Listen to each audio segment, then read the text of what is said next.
take it all the way for a touchdown. Going for the big ball, going for the big shot, and he hits it. That's batted into the air, intercepted, and the Bears are going to win it.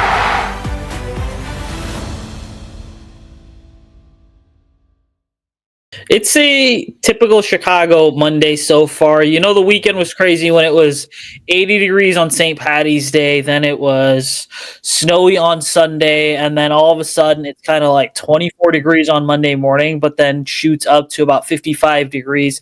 Welcome into the Halas Beat, brought to you by the Bear Report. I'm Usayd Koshul. He's Nick Whalen. Check us out on Twitter at Usayd Koshul, @ Nick Whalen, and at Halas Beat.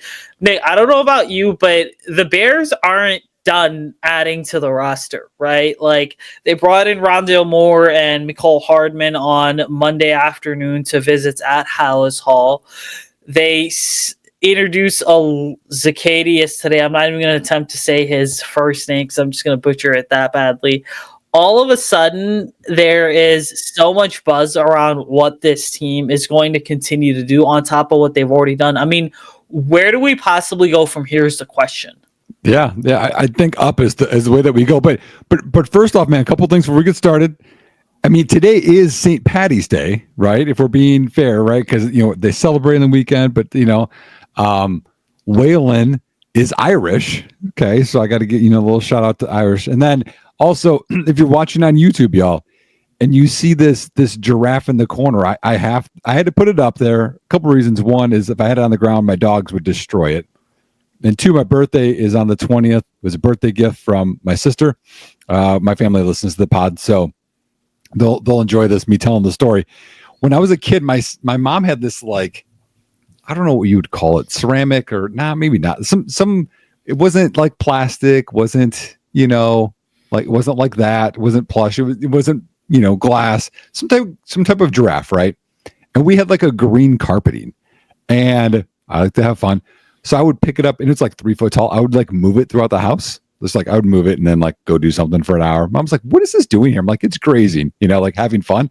And then it became like a family thing where we would like hide the giraffe, like, and then as we got older, we would hide it in each other's houses. You know what I mean? Like I would hide it all the time. And so my sister gifted this to me as a joke to that one. But actually, what's funnier is they thought they got me. Because they snuck out of the house and they put it in my new vehicle, but I saw that they did that, and I snuck out of the house without them knowing and took out of my vehicle, put one in their vehicle. So we got a giraffe thing going on. I don't know if you guys have fun family things, but that's one of our things. In terms of the Bears, man, I think it's right now they're just helping out with depth. I don't know how much I want them to address things right now because I think it's a post-draft thing right now. You know what I mean? Like, if you address them now and then their value presents itself during the draft, I don't want it to be a waste of, assets. Like let's say they had another D tackle, okay, to the list. We want to get a one technique, right? We want to get a big guy to back up Andrew Billings. And then all of a sudden at 39, Walter Nolan's there. Kenneth Grant's there. Then it's like, we take him. Now all of a sudden we got 5 D tackles and you want to do away. So I think right now they should stay pretty low key in terms of adding any players, especially no one, I think, overly expensive. And so, okay, I was just looking at the list of free agents on Over the Cap, by the way, and it is this weird conundrum to me because I'm looking at this list and I'm like, let's start crossing off the names. I said this last episode, and which, by the way, my brother listens to the pod as well. Shout out to him. I said this on the last episode, and I'm going to go ahead and I'm going to say this now. Like, Tevin Jenkins and Keenan Allen, we are pretty much in the dead part of the second wave of free agency. Those two still remain unsigned. But then for every Tevin Jenkins and Keenan Allen that you have, which those guys' markets being as bad as it is, just goes to show the lack of interest around the league and bringing those guys in. Now, to me, there's certain veterans where you're like, all right, let's just lay low key here. If you're the Bears, that I go and I'm like, okay, is there an argument to be made that maybe that's the type of veteran the Bears need? For all this talk about, figure out the left tackle position, maybe the Bears don't take a left tackle. Maybe the move is bring in Cam Robinson on a vet minimum, see what he can go ahead and do. Or it's, well, if you know that you're not going to get a stud pass rusher, maybe look at Charles Omenihu on the defensive side of the ball, which again, we'll talk defense in tomorrow's episode, but I ultimately look at it and I'm kind of just like, all right, maybe just maybe a guy like a Cam Robinson does make sense for this team, or a guy like a Jedrick Wills makes sense for what the Bears are ultimately trying to do. Mm-hmm. Or even a guy like a Will Hernandez, just to get some sort of legitimate insurance. Yeah, I mean, Matt Pryor's out there still. Yeah, Matt Pryor as well. Just to get some legitimate insurance behind a Jonah Jackson and a Joe Thuney. Like, that's to me where you kind of strike it rich, because you're not bringing these guys in to be starters, even though they are experienced starters. You're trying to just bring them in. You're saying, all right, we'll give you a 1-year deal this year. If you stay healthy, you survive, you play some meaningful snaps, because guys are naturally going to get dinged up during the season, because it's the way of life when it comes to football, that maybe you earn yourself a better payday next offseason. Yeah, no, that's a good point. I think the other thing, too, is you would draft guys or sign guys now that you're not going to address that position in the draft. Like, I think wide receiver is so low on the list. And, I think you mentioned this, but Rondale Moore and Mecole Hardman were brought in for visits. And like, those are, I think, of the type that match up well. I know we just got Olamide Zaccheaus, but like, they needed a small guy, right? Because Rome's big, DJ's thick, and 6 foot. So having a couple of smaller guys makes sense. I think adding another one and some speed makes sense too. I know there's Tyler Scott on the roster. I'm not forgetting about him. And I have a fun Rondale Moore story, man. So me and Usayd both coach, and going to Glazier football clinics in Chicago. I went, this is a few years ago, and one of the speakers was, I don't know, something spread that I wanted to go to, and his name was Jamarcus Shepard. And he was Purdue's wide receiver coach, I think co-offensive coordinator. And he's up there presenting, and I look, and he was at Western Kentucky. Actually, I think 2 years after I was at Western Kentucky. I was like, oh, Ivan in. I could talk to him, and get some stuff, because this was just after Rondale Moore's freshman year of college. And if you guys don't remember Rondale Moore as a freshman at Purdue, he was lights out. That's when Purdue beat Ohio State, and Rondale Moore was the best player on the field. So after the session, I went up to him and I talked to him a little bit and said I was there. And then I had to name a few guys that we both knew, so he knew like I was like legit, not just saying something. And I was asking him a few questions about coaching, and then I was like, hey, how good is Rondale Moore? And he like lit up. And here's the coolest thing about Rondale Moore, y'all, is if you guys don't know, he's smaller. He's probably like 5'9", 5'8", 170, 175. Is after the game against Ohio State. So again, think of this. You're 18 years old. You beat the top-ranked team in the nation, and you were the best player on the field. Like, I know what a lot of 18-year-olds would have done in that scenario in college. He got a text from Rondale, I think it was probably at like midnight or so. And it was something like, oh yeah, coach, in the third quarter, I missed this block, but if I would have done this, that would have got it done. Which just tells you how locked in that kid is in terms of he's already watching film, trying to get better, not celebrating what he already did. And he just spoke to his work ethic. He's like, he's so focused on succeeding. He's not, getting distracted by girls all the time or going and partying or whatever. This kid just wants to get better. And that's one of the things I thought that was surprising to him in the NFL, is that I didn't see him overly succeed. I know he had gotten hurt once, but for a guy that really has that work ethic, I thought he would thrive more. So if he gets signed by Chicago, I'm super welcoming a guy that's talented and a hard worker. That was an awesome story, by the way. And let's be honest about something. I mean, he was drafted by the Ravens, but there's something about the Cardinals. Yeah, that's right. I mean, but there's something about, the Cardinals and their sort of inability to properly develop wide receivers since Larry Fitzgerald left town. I mean, I will say this, to me, I kind of look at this whole thing and I'm like, I forgot who it was in 2021. It might have been Hollywood Brown from the same draft class that I'm getting mixed up with Rondale Moore. But no, my Glazier story is this. So, because we both got Glazier stories, right? So if you remember Harry Heinsohn, who coached the Bears, right? Again, it was part of that 18 team before that 18 Bears team that had the best offensive line we've seen since probably the Oil and Crude days with Charles Leno Jr., Cody Whitehair, James Daniels, and then Kyle Long and Bobby Massey. So this is me. I was supposed to be at some other conference that day for academia, and I actually left that conference early because as soon as I saw Harry speaking, I was like, all right, I'm not missing the opportunity to hear from this guy. I kid you not, dude. He was not supposed to start speaking till probably about 1:30, 2 o'clock-ish. I got there about 12:45, 1 o'clock, and sat very front row because I'm like, if it's anyone that knows anything about offensive line play, it is Harry Heinstein, right? Mm-hmm. Sat through all three of his sessions till probably 5:30, 6 o'clock. And then after that, for about like 30-ish minutes, right? Like Hall empties out. And him and I just kind of sat there and we're shooting the breeze about, O-line play and techniques. And I'm like, for me, I'm a first-time O-line guy. So how do I kind of get, guys on the same page, like especially for the younger levels? And he's like, look, all you got to do at the end of the day is just stay consistent with the stuff that you're doing. And if it pops up in a game, then you need to go ahead and you need to have a solution for it in practice and vice versa.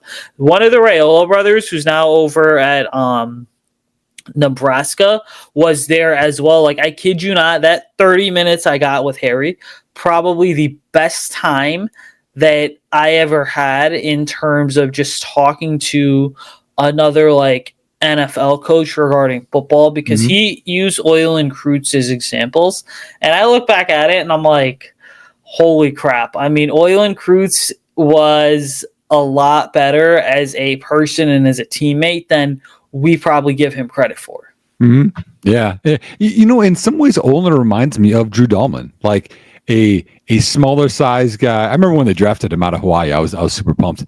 But like more of like a technique guy, but Olin brought the attitude, all that kind of stuff.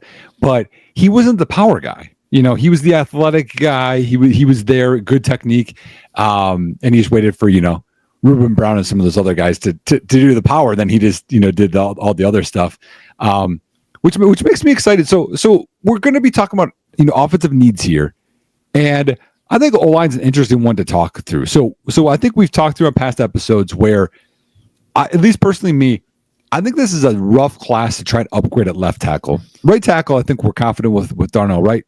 Left tackle, I'm not giving up on Karan Amagaji. Braxton Jones is a free agent after the year. I know that part, and expensive to pay him. But like true left tackles, like Will Campbell's not in there for me due to the arm length thing. Amon Bembu, like I like him. Could he be a left? Potentially. I like him better on the interior. Left only, a guy like I think the best pure left tackle. I like Josh Simmons. I'm not a huge Kelvin Banks left tackle guy, but I don't see it necessarily like, hey, we'll draft this guy. He's an upgrade. So to me, I think we don't really address that there. And then you can go in the second round. There's Josh Connolly Jr., et cetera. But like, if we don't know that there's a true upgrade, I don't think we address left tackle anyways. And then you look at the interior, man. Drew Dahlman signed a big deal. We just got Jonah Jackson for 3 years, and it's only 1 year for Tooney. And Tooney, they're probably going to extend him at least a year or two. So you can't go O-line in the first round. That's a guard, right? Or interior in round one, probably not even in round two. So to me, like O-line wise, in my mind, I'm thinking 72 or fifth round or later. Well, where are you at with O-line?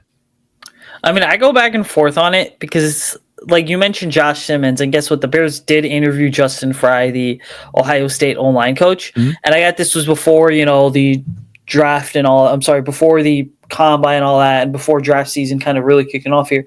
But I look at that and I'm like, okay, do you believe the way that I kind of view this whole situation is it's like, do you believe that any of these guys right now, any of the top prospects on the board, a Will Campbell, a Josh Simmons, Armand Membu, Kelvin Banks, do you truly believe that going into 2026, their second season, that they are going to be ready to kind of take the step and be a top three, top five tackle in the league at their respective position?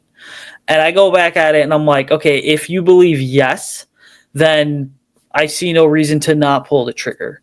I know I'm kind of sounding a bit hypocritical here because I did say, hey, don't give up on Braxton Jones or Kiran Amagaji.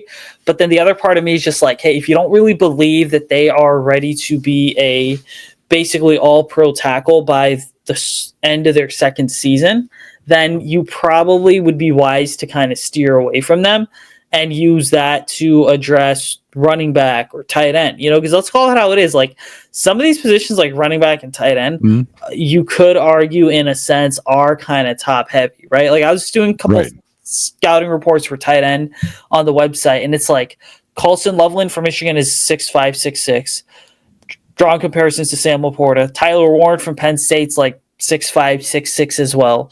Again, drawing comparisons to, I believe, a guy like a Jeremy Shockey. But then the next best guy after that is 6'3" Harold Fannin Jr. from Bowling Green, who is drawing a lot of comparisons to Brevin Jordan and is likely going to be a true H-back at the next level rather than just pure like receiving tight end. So I kind of look at this whole thing and I'm like, if it ain't broke, don't fix it. It's not like the Bears O-line is incredibly broken at this point with the new acquisitions. Yes, they've gone ahead and fixed it. Now I believe it is time to make sure that you are adding to other parts of the roster where, again, you may not have the opportunity to do so later throughout the draft because some of these positional groups are good, but they're also top heavy. Plus, I'm going to be honest here. To me, I believe that a lot of this freaking hype about, oh, it's a really good running back class or, oh, it's a really good tight end class. Like, yeah, it's true. It is a pretty solid class. But at the end of the day, that hype of, how good a position is usually just a hell of a lot more fan driven than anyone's willing to admit. So I got maybe a hot take here, man. Because I'm the whole time, like we're trying to get in the mind of Ryan Poles and Ben Johnson and what they want to do. This may be a hot take. They sign Grady Jarrett, who's going to be 32. They trade for Joe Thuney, who's going to be 32, right? They brought in veteran O-linemen to because again, I made the cases, y'all. I made the cases for Gray Zabel, like going to a few different routes. They didn't do that. They got veterans, right? They brought in a veteran D-end. Again, I know he's 20, 25, 26, but still, like he's not like he's a rookie. We have to wait till he develops. Chicago's trying to win now. Like you don't go Josh Simmons coming back from an injury that, by the way, y'all, that's not an easy injury to come back from. You're not going to draft. I don't think at 10 you draft a backup who isn't going to play year one. Like that doesn't make sense, right? In terms of like team building. If you're doing that, you don't bring in Joe Thuney, who's 32. You don't bring in Grady Jarrett, and then you draft a backup. Like that's not going to play. That doesn't make sense. You draft an edge at 10 who's going to rotate in as your DN3. I get it. I don't love it, right? You'd rather draft a starter, I think, at 10. That makes the most sense. And so if they're like, hey, we brought in these 232-year-olds to win now, then I think you think of like the whole roster anywhere that you could start a guy day one, running back, maybe safety, depending on Jaquan Brisker. And then it would be like a weapon, like we're talking about, like tight end in certain sets or a D end. Like those are the only spots. And so, well, depending on corner, like I could go, and we're not talking defense today, but I'm just saying, like in my mind, it's win now. It's not let's draft a backup. So to me, I think that gets rid of some positions for me in terms of thinking where they're going to go at 10. Or am I off base on where those things align the moves that they've already made? No, I mean, I actually love the philosophy of be aggressive and sort of win now, because at the end of the day, you look at the history of this franchise, and Ryan Pace, was aggressive and was like, we need to win now. Ryan Poles has been aggressive and has been like, we need to win now, even though he hasn't directly said it, and he's been very sort of calculated about how he's sort of winning now. But I also look at this thing and I'm like, okay, well, if there's a guy out there in this draft alone that you believe can be a game changer and is not only going to help you win for 1 year, but for the next basically 6, 7, 8, 9 years, then you should go ahead and do it. Plus, I should also mention the reason I don't want the Bears to take I mean, the reason I kind of make the argument for why the Bears shouldn't take a tackle in round one is because next year's tackle class is projected to be significantly deeper and much, much, much better. I'm also going to throw this out there. I know some of you guys are going to roll your eyes at me. Okay. To me, part of this whole like freaking tackle convo could have been solved had they just taken Olu Fashanu last year instead of Rome Odunze. But because then you would have had, again, 2 top 10 tackles at bookend spots in the first round in Darnell Wright and Olu Fashanu.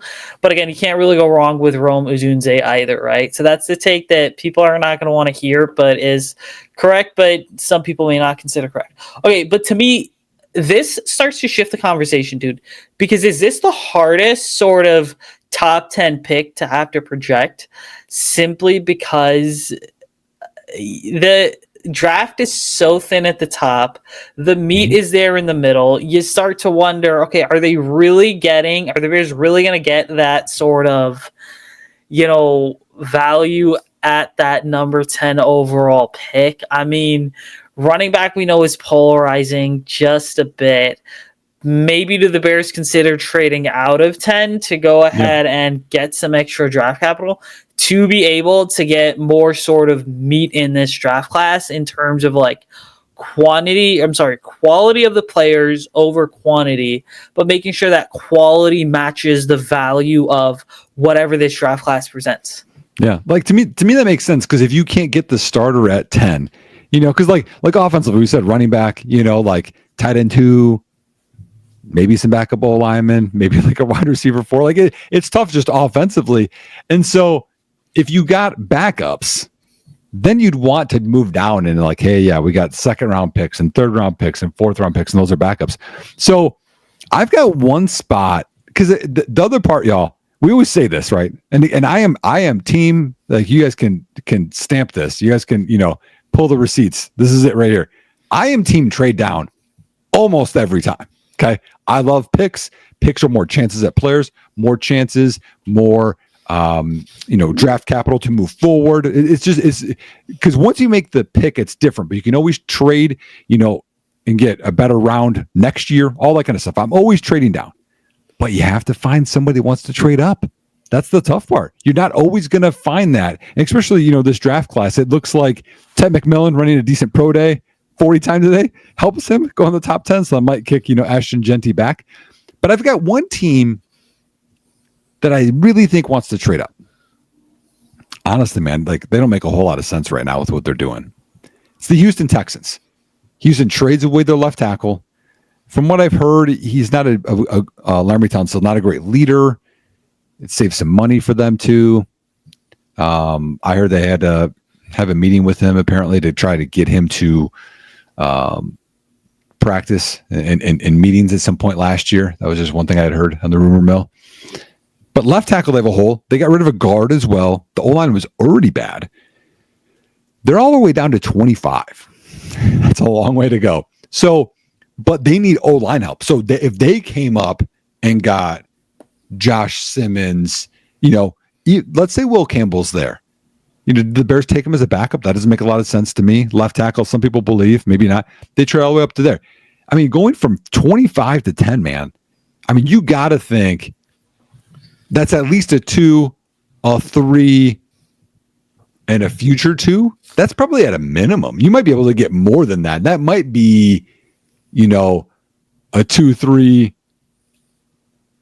a 2, and another 3. You know what I mean? Or 25 and a future 1. Like, I think there's a lot that you could play with there. And to me, if you get down to 25, way more open covered in terms of like options. I'd be okay going one technique there, reaching out one of these edges that there might be something in the background, might not fit everything perfectly, maybe corner, maybe safety.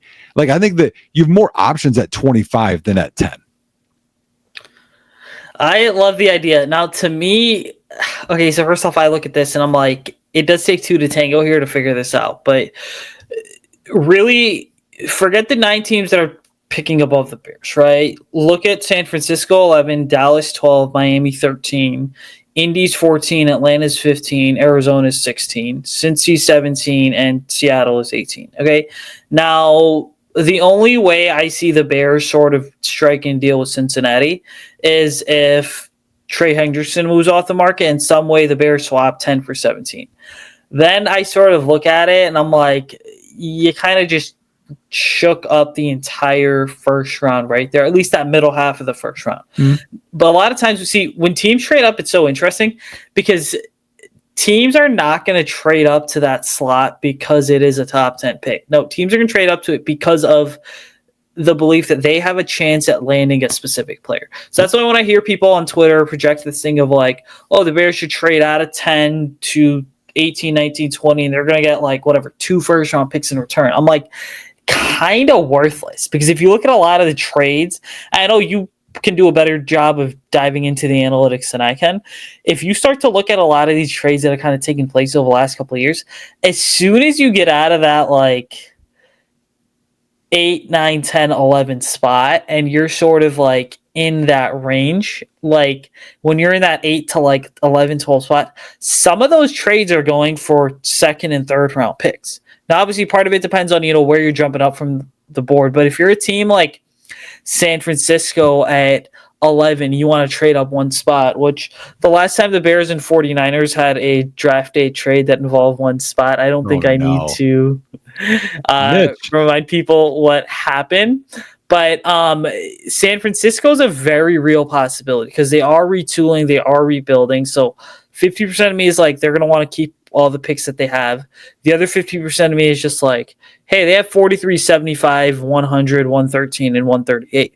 So maybe do the Bears kind of package something where they are getting, 75 and let's just say 147 possibly to move up the one spot. John Lynch and Kyle Shanahan, it's going to be tough for them to kind of do that. But then again, you would still have, if you're the Bears and you deal with the 49ers, you still have 11, 39, 41, 72, 75, and then you do get the additional 5th round pick, right? So you do basically net something return. Go ahead.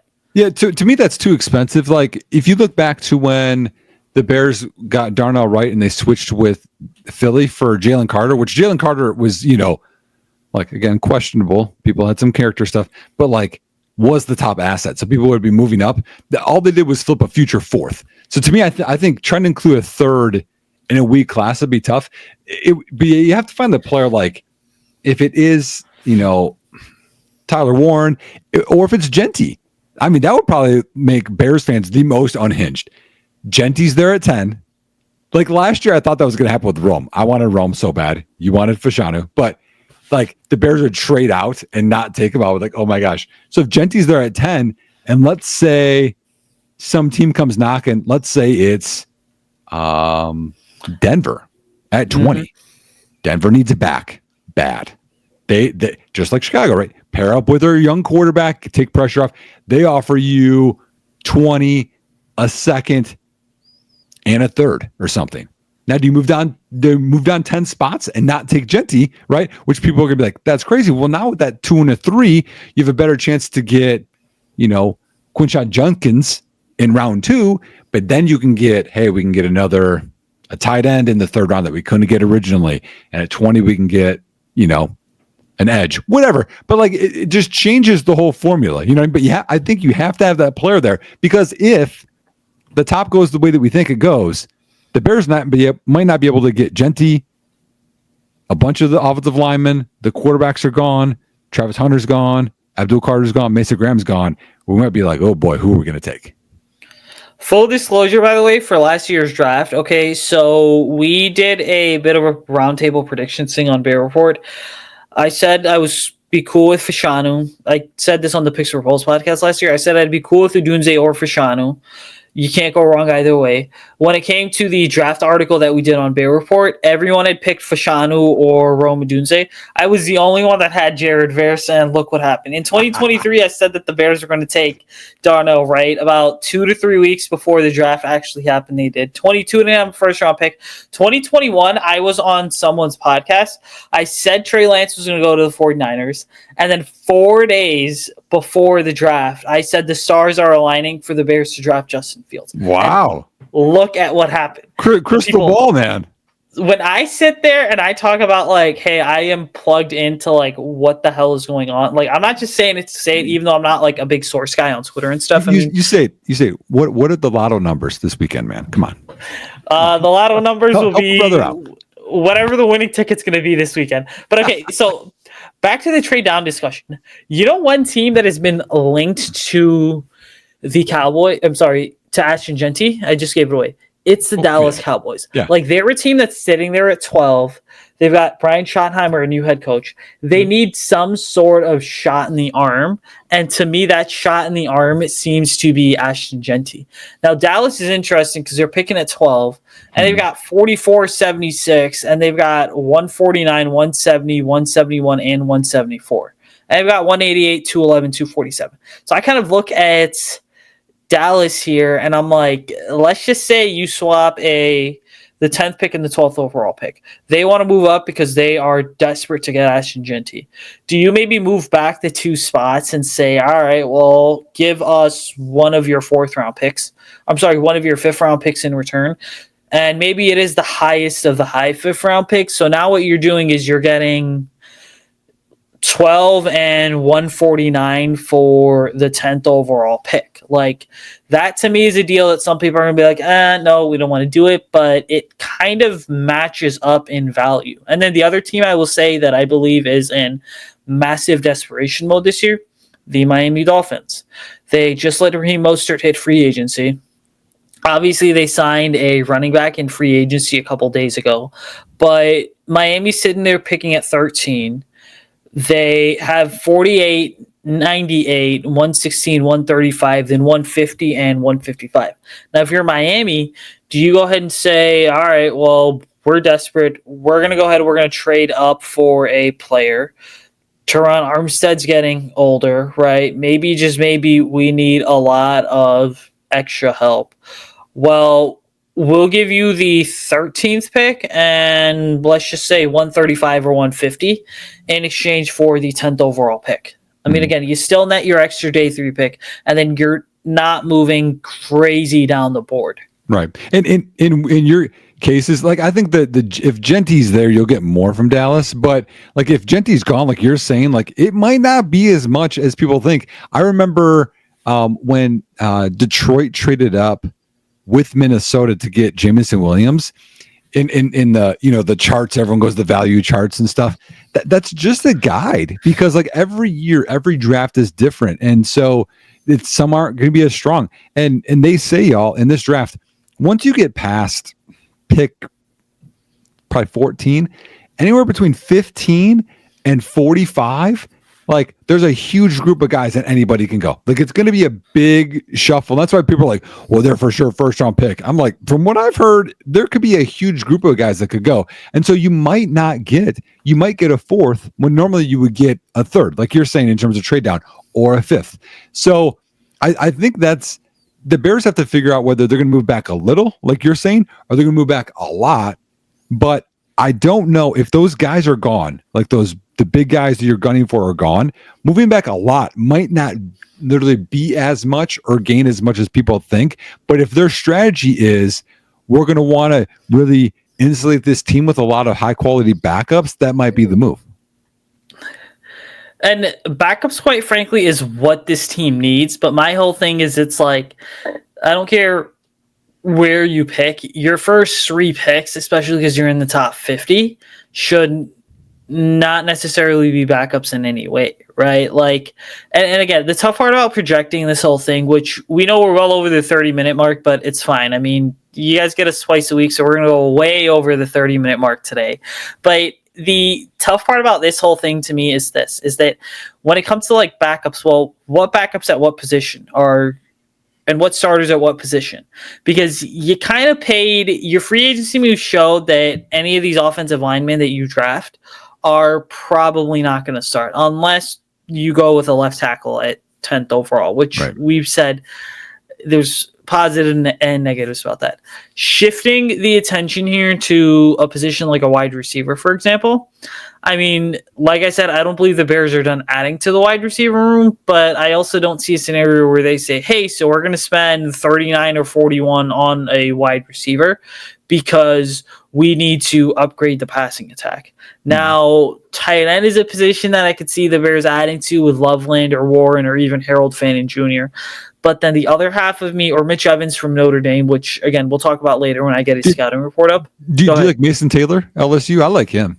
Yeah, Mason Taylor's another sort of name to watch. But see, I look at this whole thing and I'm like, well, who's starting where? Because on defense, you paid Dayo Odeyingbo like all that money. Well, he probably should not be he's going to be a rotational guy, but the Bears are going to have starters that are working within the rotation. Right. Dayo's going to be the week 1 starter opposite Montez Sweat.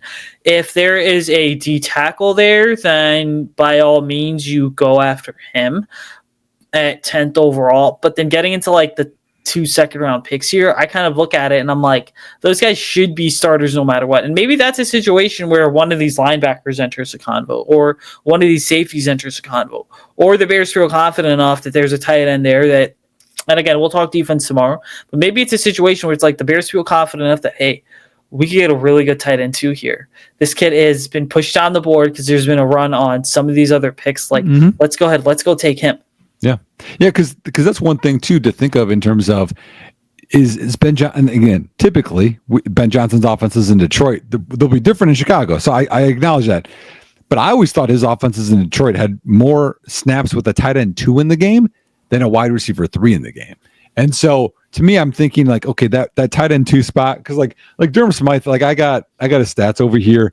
He's had in his career, he's had 2 seasons with 34 and 35 receptions.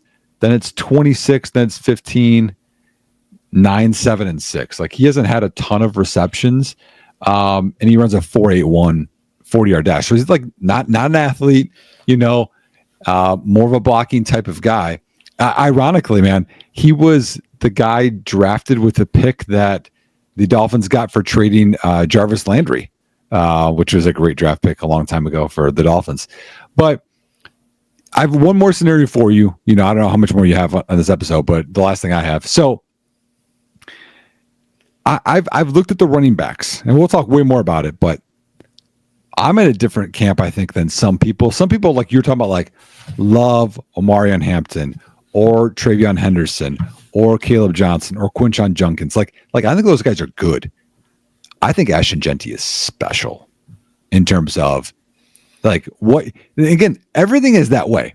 Like you could draft a D end here or left tackle here, like, because those are the important positions. But if you're not a gap better than the number 2 guy, then you should just wait and get the next guy. But I think there is a gap between Jeanty and the rest of this running back class. And I know some people really like Hampton, or people are like, you should just sit at 10 and take Hampton if Jeanty's gone. I'm not in that camp.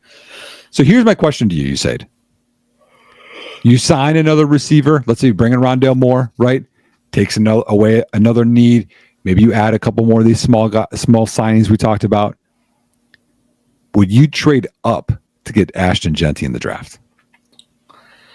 See, I say no, and I know some people are going to hate me for it, but the reason I'm saying no to it is simply because if you start to sort of look at this team and where they're at with things, like, I know it's been 4 years since the Ryan Pace era ended, but it's kind of like I'm tired of trading up to grab some of these players, right? Like, to me, the best coaches and the best coaching staffs make it work with whatever players the front office and the pro scouting department requires, and you build your scheme out to fit the context of that player's strengths and weaknesses.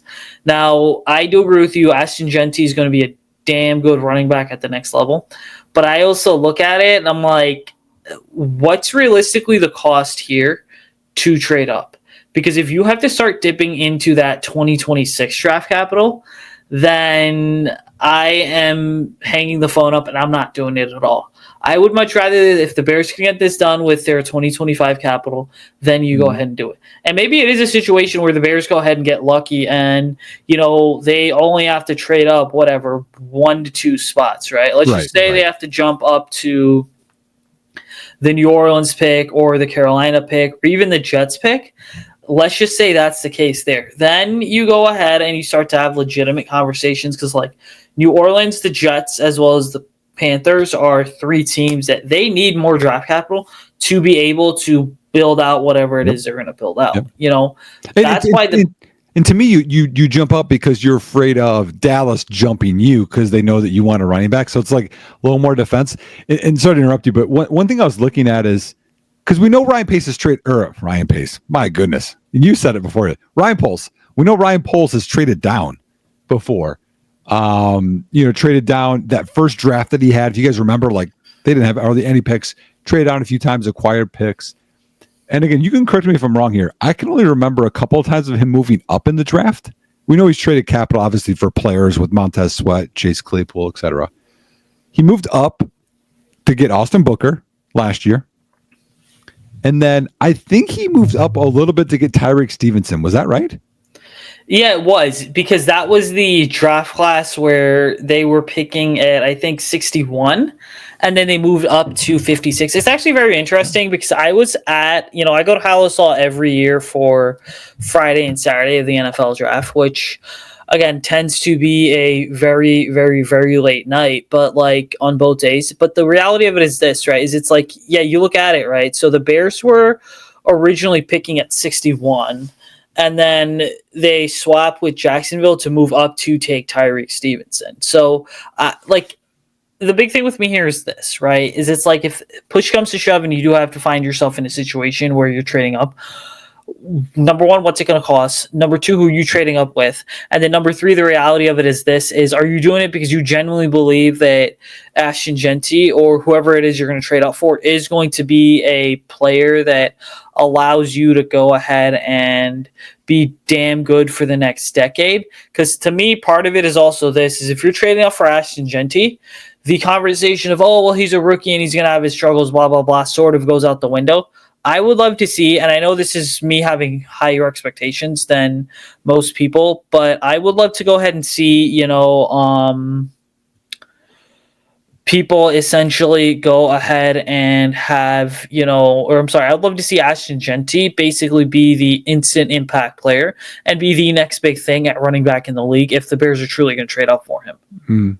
Yeah, and to me, I think the thing I like about Genty is he's a receiving back as well, and he can be a short yardage back, and he's got good vision. Like, I'm not saying he's Saquon Barkley, because Saquon Barkley was like a true freak. But I think Ashton Genty's more of a running back, and Saquon Barkley is more of an athlete, if I'm being fair. And so I think he can be really dynamic in terms of, I know I said this stat before, y'all, but in terms of yards over expectation per carry, DeAndre Swift was worse than the NFL last year. He gained negative 0.6 yards every carry. And that adds up. Like, instead of it being, 3rd and 4 with Ashton Genty, it's 3rd and 6 with Swift. And you do that accumulation over time, and you're going to get more points because of this other player. You're going to get more touchdowns. You're going to get more receptions, like continually. And then it's more of a threat to a defense. And so then it's tough for them to guard the pass and the play action, all that kind of stuff. So I was just thinking of if he could trade up. To me, I think it's a short trade up if you do it. It's a little bit more defensive so another team doesn't jump you. I don't think it would have to be, it could be like 10 and a 72. That seems expensive to me. Maybe it's, I know they don't have a 4th this year or next year. Could it be 2/5? You move up 1-2 spots, and the group of guys they were going to get before is the group of guys they're going to get at 10 instead of 8, etc. But to me, I think that's the only person they trade up for outside of Abdul Carter. And Abdul Carter would be really expensive to trade up for. Yeah, I don't know, man. I'm split on this thing. As much as I'm like, okay, let's go ahead, let's trade up. The other half of me is just like, let's maybe not trade up. And in a weak draft class, let the board fall to us anyway.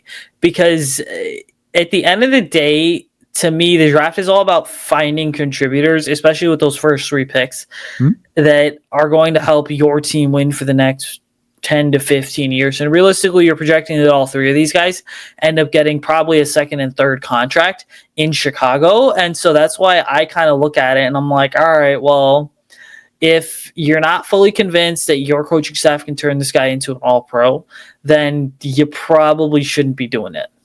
All right, let me give you a scenario, okay? The last thing. I know this is like my thing before, but okay, it's Carolina, okay? They want their pick back. Okay. I'm thinking of the draft day. If people know the Kevin Costner, I want all my picks back.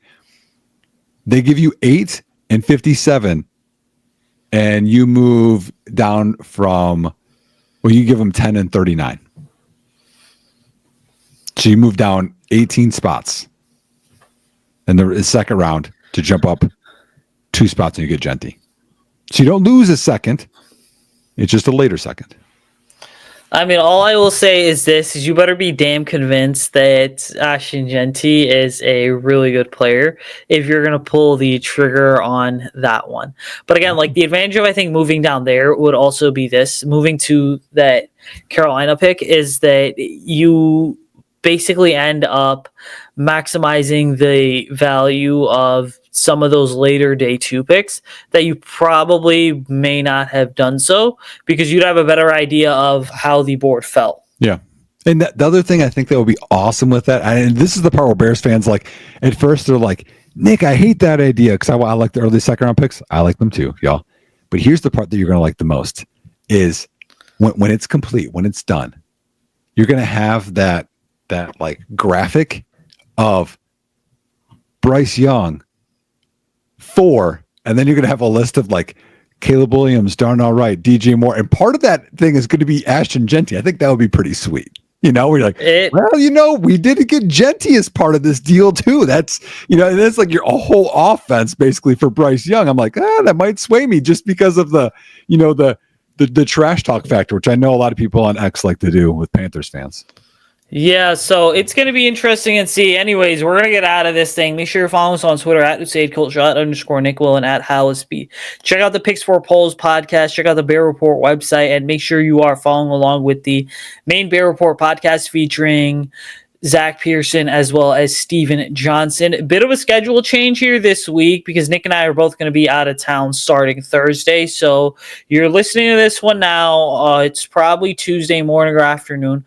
We're going to be recording another episode on Tuesday night to go ahead and drop on Wednesday or Thursday morning for you guys, so that you kind of go into the weekend and middle part of your week with a second episode, because we obviously love the support. We don't want you guys to miss a single thing. That's going to do it from us, ladies and gentlemen. You're going to hear from us in a few days here, and as always, bear down.